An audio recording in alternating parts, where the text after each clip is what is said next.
Hi mga beshi! In this video, mag-carve ako ng Perla soap. Una sa lahat, i-remold natin tong sabon. So, ang gagawin natin is to grate the soap, melt, and then ilagay sa molder.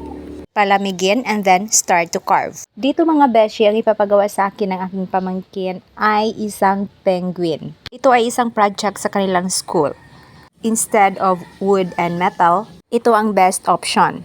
Alam nyo mga beshi, may technique din to kung paano madaliin yung project. So follow nyo lang kung anong pinagagawa ko dito.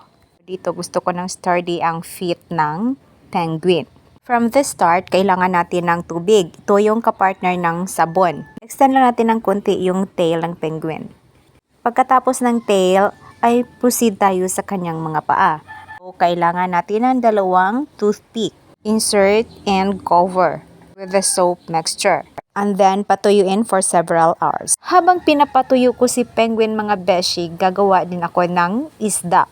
Ito yung mga part na nire-remove ko sa pagka-carve. So, walang masasayang dito. Gagamitin ko lahat. Mimix lang natin sa kunting tubig.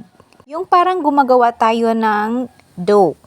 Mix thoroughly until you get the right consistency, yung hindi malabnaw. And then, i-form mo lang sa shape na gusto mo. So, isda ang gusto ko. So, ito na yun. For the base, gagamit ako ng small piece of plywood. In this part, mga beshi, nag-additional ako ng 4 bars of Perla soap. Ito yung tinatayuan ni penguin. Ang tanong dito guys ay paano i-attach yung 4 na sabon. Soak mo lang sa tubig yung mga sides na dapat mong idikit. Hintayin mo lang ng ilang minuto hanggang sa mag-soft yung part na sinusoak mo, and then idikit mo sila and press. Then set aside and patuyuin. Itong isda na to ay tuyo na bago ito kina-carve. Pagkatapos ng carving, it's time to put colors. Mga beshi, ito lang ang ginagamit ko dito kasi wala akong ibang pangkulay. Acrylic paint lang ang meron. So idikit na natin yung isda. Parang nagmamasa lang ako ng cement mga beshi. And then paint it. Ito na si penguin, hindi na lonely, may kasama na siyang isda.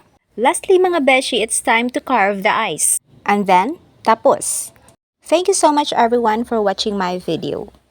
Please don't forget to like, comment, and subscribe See House of Creativity in our YouTube channel. And then, please follow our Facebook page, City House. And also our TikTok page, The Versatile Artist.